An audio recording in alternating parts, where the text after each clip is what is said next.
Hi, my name is Marcin Żebrowski and this is my podcast about cities, Urbcast.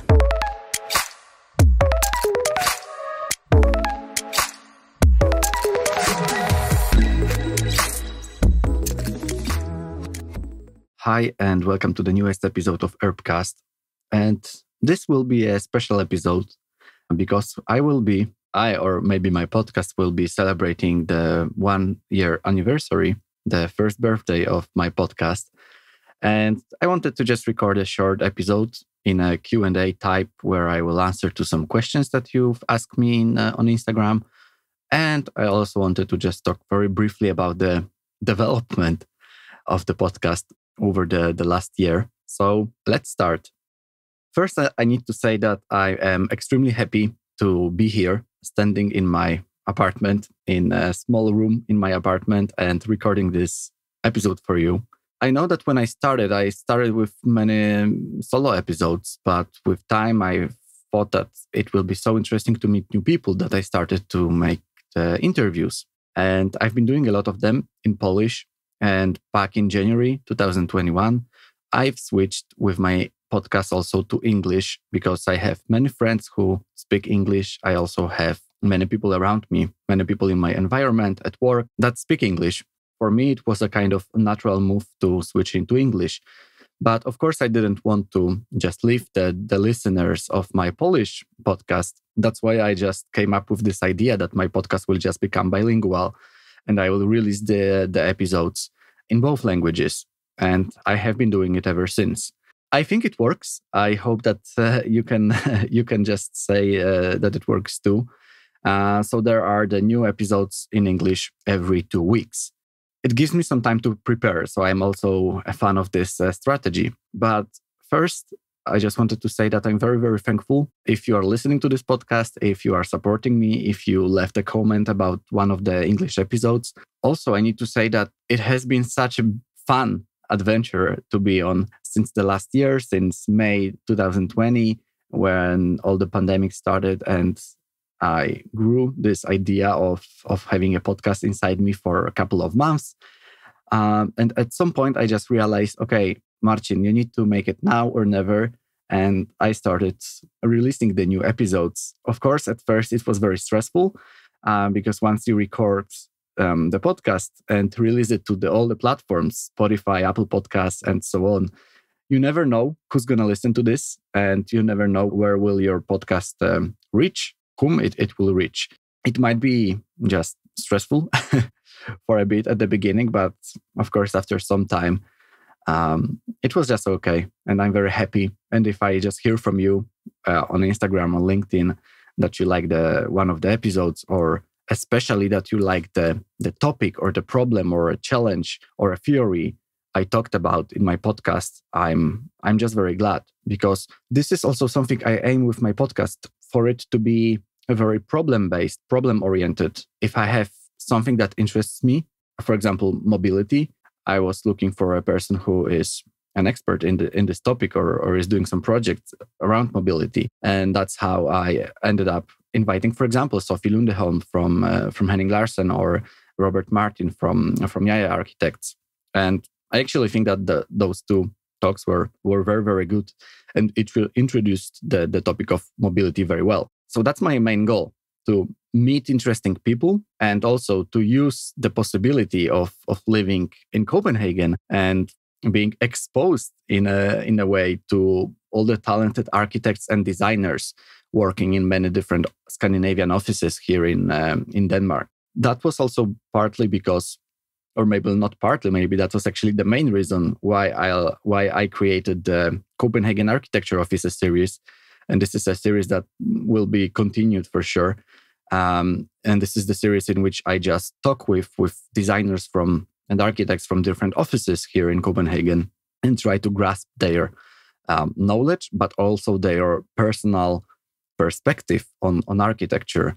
And I really liked how in the episode with Sine Konkebro from Henning Larsen, she, after being asked what is her hint or some practical advice for young architects, young designers, she just said, be yourself, be more human. And this is something we need. There's this personal lens on architecture, because at the end, we are designers designing together with other people and also designing for people, the customers, the clients, regardless if they are a municipality or a private customer or something else. We are all human. And I think that we need this human interaction. I know it might sound quite obvious, but I really do think so. That's why I'm recording the podcast. I love to meet new people. And I think that it all bases on this human interaction, human contact, and also networking, in a sense that it's so nice to meet people, to gather around some idea, around some passion that we share. And for us, it is the cities, the urbanism, urban planning, and so on. And I'm very happy that you are a part of it.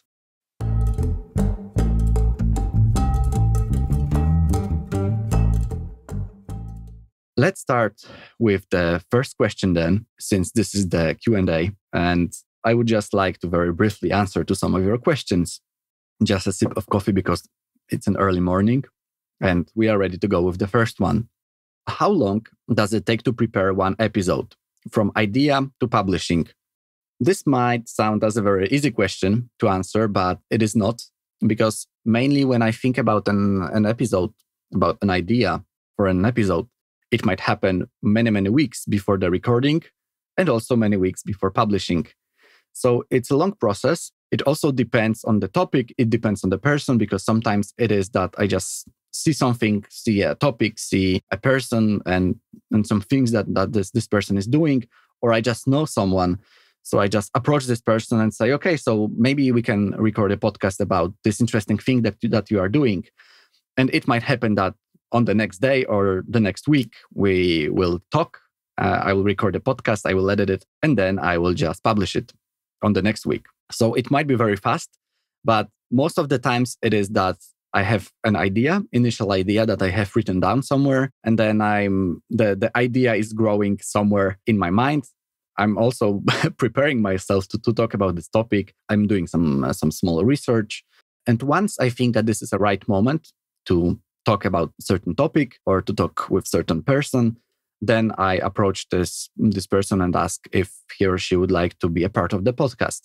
So it might take already a couple of weeks. And then, since we agreed on a podcast, I just prepare a Google sheet with some questions that I would like to talk about and I would like to ask. And it might take some hours for me to prepare. And after sending this, we set a date and we record the podcast, which might take another hour.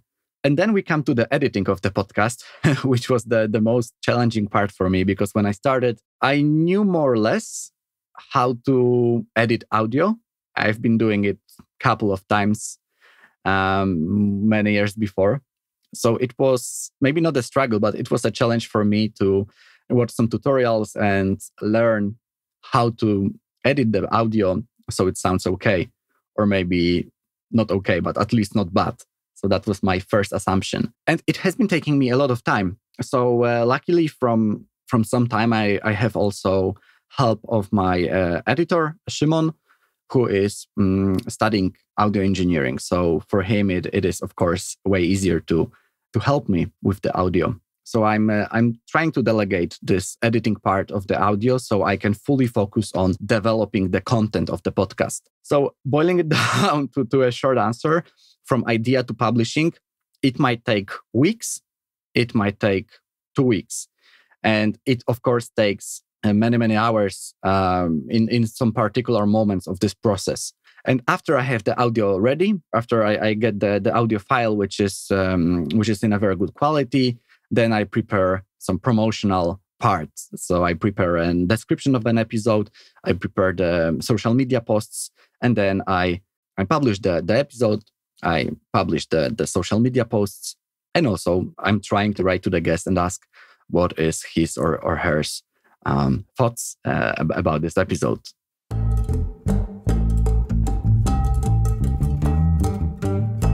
Question number 2. How did you land an internship at Henning Larsen? And here I would love to give some practical advice and some guide how to land an internship in such a interesting company. But I think that again, it is about us people and how we portray ourselves. And of course, while applying to an architecture office or design office, portfolio is of key importance. So I would advise working on your portfolio and having different projects, showing different skills, different approaches.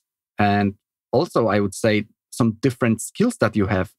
So, for example, in my portfolio, I've also added some workshops I've been leading, some workshops I've been attending. Or, for example, I've been once a part of a climathon. You have 2 full days to work on some idea on how to solve something. And 3 years ago, I was, for example, a part of a global health case challenge, which was organized by University of Copenhagen and Gale Architects. And here we've been having 1 day and actually the whole night to solve some issues of cities that we have nowadays. And it wasn't like a pure urban design. It wasn't like a pure architecture, but it was more of this design thinking on how to solve a problem.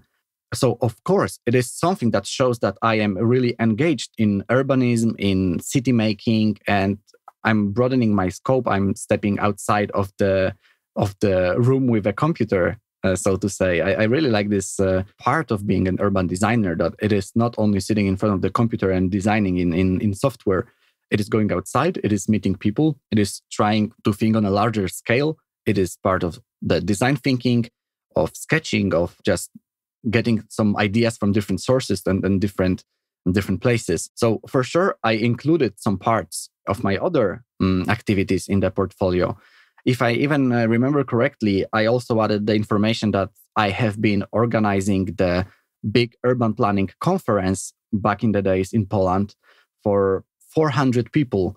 Maybe it wasn't, again, strictly connected to the work of the office, but it shows that I am a person who is like really, really involved and has many different experience gathered through some years. And then on the top of that, there is, of course, the visual aspect of the projects that you are submitting. So portfolio is, I would say, this general hub and this general folder for all your ideas and all your projects. But I think that you also should show and emphasize your own personal approach and look on the problems you solve with your design.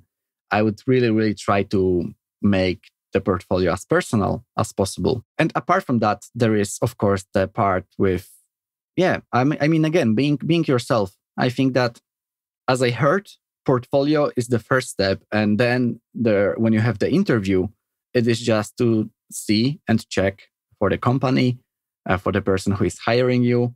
If you are just nice, if you are just a cool person, if you can smile, laugh, and just talk, and if you will be a good part of a team. Because imagine this, you can be extremely good architect or a designer, but if you don't like people, if you are some extreme version of introvert and you just don't get on very well with people, you probably also will have some challenges in working with the team in the office. And you might have extremely nice skills. But what if you can't make the teamwork happen because you are very, very individualistic? Then I think that the office would prefer a person who is very social, who is very easygoing, who is also getting on very well with the other people. And the design skills might come with time for this person while he or she will be doing the projects and learning from the other architects. How did I get an internship in Henning Larsen? I think it was a big mix of that, of a portfolio where I showed the whole scope, the whole broad scope of the things I've been doing, where I just had an interview in which I just was myself. And that's how it happened. And of course, there is another layers to that. I have been having another internship before, and it for sure prepared me to be ready for the one that I have now. Also, my education, the Sustainable Urban Design Master Program that I have been a part of in Lund University in Sweden. Of course, it helps as well, because you are already showing that you are part of this Scandinavian market in a way, of this Scandinavian way of designing as well. So that was a mix of some points, I would say. It might also be a thing in other offices. I'm just talking about Henning Larsen from my own perspective, but I would assume that there are other offices who also value this, especially social human layer, apart from how good you are at some software. And of course, I mean, you need to meet somewhere in between. The good portfolio has to be there. The strong design skill have to be there. And then also the social part, and it has to come along. Question number 3 is Copenhagen your place on earth, or is it the place for now? If you asked me this question 3 years ago, I would say that my place on earth is for sure Sweden, and it might be Stockholm. But for now, I would say that Copenhagen, it is my place on earth. I assume, this is at least my plan, that it will stay like this for many years, as it is, to me, a great mix of Scandinavian culture and also something coming from the Southern Europe. When I talk with my girlfriend about Copenhagen, we often compare it to maybe Italy. Of course, I mean, half of the year it is cold and gray and it rains. But the other half of the year, more or less, of course, it is this very, very cozy place to be. It is sunny. People are drinking on the streets. People are celebrating life on the streets. And I mean here, this culture of like going out and drinking in public. If you know that you are allowed to go out, have a glass of wine on the grass somewhere in a park, even there is a restaurant, and just next to the restaurant, there is a bench, and you just sit next to the people having dinner there, but you drink wine, and no one has any problem with that because everyone agrees to this culture of celebrating the life outdoors. It is just so nice to be here. Copenhagen might have some cons as well. To me, it's not a very green city, I would say. There are some parks, of course, but it is not as green as some other cities I've visited. Vienna, for example. It is also a city that has more and more cars. Citizens are getting more rich and we are having better technology and more people can afford cars, even though it's still quite expensive to have a car in Denmark. More and more people have cars, and that might be something that can fight a bit with this good stereotype of Copenhagen being a very bicycle-friendly city. Of course it is, but there are some problems rising here and there. And this is also something we talked about in episode about mobility with Robert Martin. So if you want to hear something more about how Copenhagen is developing itself towards this car-free future vision, you can just listen to that episode. But all in all, it has pros, it has cons, and of course, it has to have more pros for me to stay in this place. And I live in a very nice part of Copenhagen, which is called Islandsbrygge. The biggest advantage, I think, is that it is located between the main canal and the very big park called Amafelle. Within 5 minutes, or even less maybe, I can reach both the canal to have a morning swim and also one of the biggest parks in Copenhagen, which I used to run every day almost. So you're in between water and nature. And if you are living in Islandsbrygge, I think that you just appreciate those two things. So it might also depend on the district that you are living in. But in a way, also the whole city, it is not a very big city, but it is diverse enough. There are different districts that you can just realize how different they are. And if you go to Nørrebro, for example, it has completely different vibe. It has this international party vibe. You can go there and you can see that this is where the vibe is, that where the heart of the city is. But from the other hand side, when it's very sunny weather, when it's very warm, people are actually everywhere. I really like that there is no like a one general central point of Copenhagen where the life happens. It is in many different parts, in many different neighborhoods. It is in many areas around the harbor where you can just swim in the harbor. It is in the parks. It is along some popular streets. So when it happens that there is a very nice weather, the social life, the public life is very distributed in a way. Wherever you go, it has this very vibrant vibe everywhere.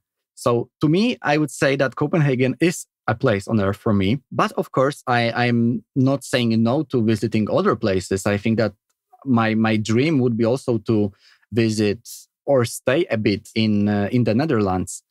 as I think that once you are educated in urbanism and urbanism is your passion and your professional life is also about urban design, like architecture and urbanism, you have to visit, you have to live at least for a bit in the Netherlands. I hope that it will be possible for me as well in the future. But for now, I think that I found my place.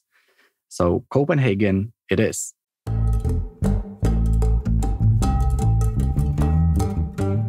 Podcasting, work, what else? How did it start with Urban 10 Collective?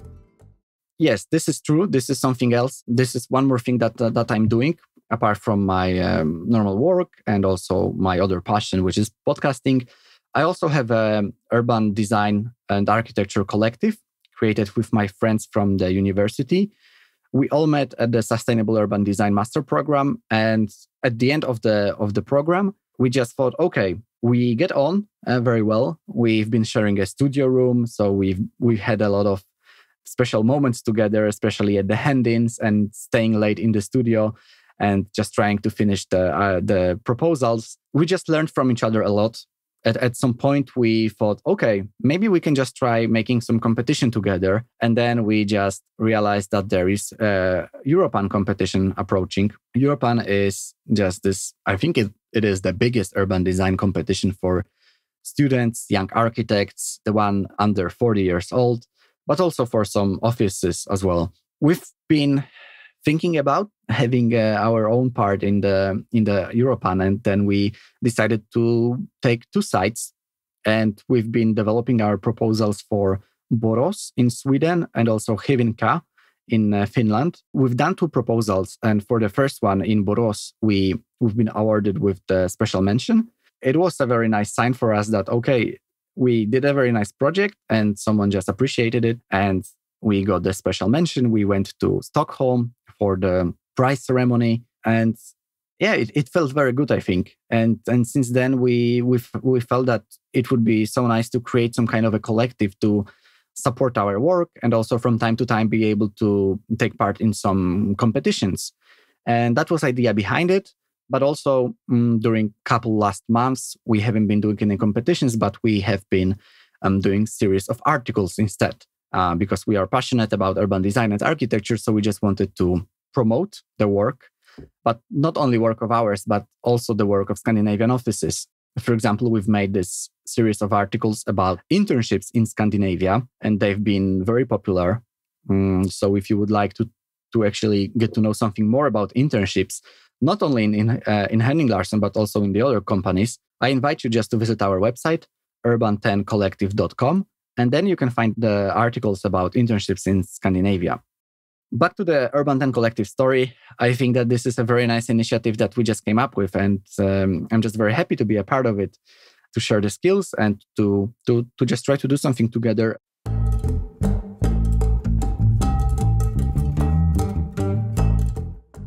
That was it from the questions. And I'm hoping that I've managed to answer to them and that the answers will be just helpful for you. Now, I would like to just thank you one more time for being a part of this podcast, for listening to this, for writing to me, and also proposing some new guests or new topics in the podcast. And I just need to say that it is a really nice feeling to be here 1 year after releasing my first episode of the Urbcast. I hope that the journey will continue because it gives me enormous amount of joy when I do it. It is my biggest passion right now. So happy birthday, Urbcast. And see you soon.